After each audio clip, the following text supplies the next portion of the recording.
पप्पू साफ पगला गल बा। अब तो मोदी के वोट चोर करे वाला बता दिलस। नमस्कार भाई लोग, हम अमरदेव सिंह बिहारी और कैसन बारा लोग। बिहार में विधानसभा चुनाव शुरू होखे से पहले तमाम जौन बा बाउंडर खड़ा हो गल बा।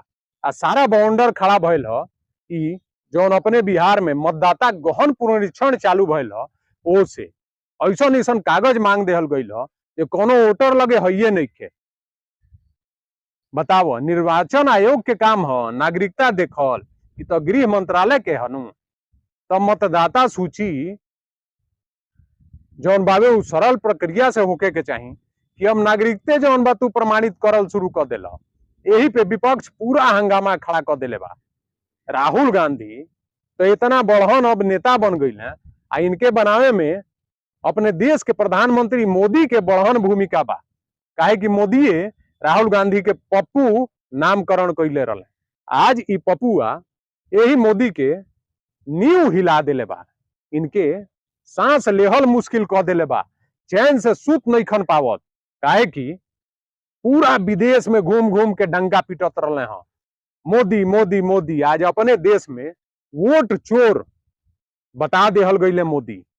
भाई ये तो बात तो सही बा, जनतो जानतिया, दिमाग में सबके बा, बस केहू आज ले कहले ना रल। लेकिन आज ही पप्पुआ पूरा जौन बा फजीहत कर दिलक मोदी के। बताओ, इतना बढ़न काम कर दिले मोदी, केहू सपना में सोचले रल जे पप्पू के इतना बढ़न नेता बता दी हैं।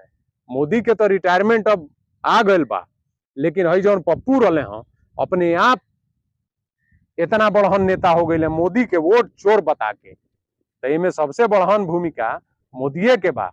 हमरा तो बुझाता जे मोदी या राहुल के कोनो अंदरूनी साठ गांठ हो।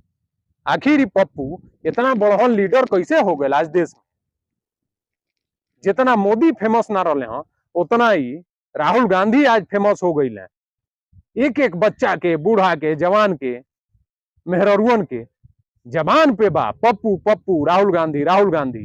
कांग्रेस अब बुझाता जे कांग्रेस के जौन वनवास के समय रहा तो समाप्त होता मोदी के रिटायरमेंट के साथ थे।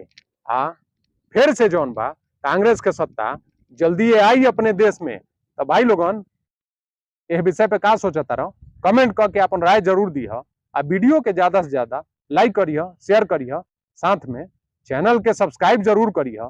तो बोलो बिहार की जय।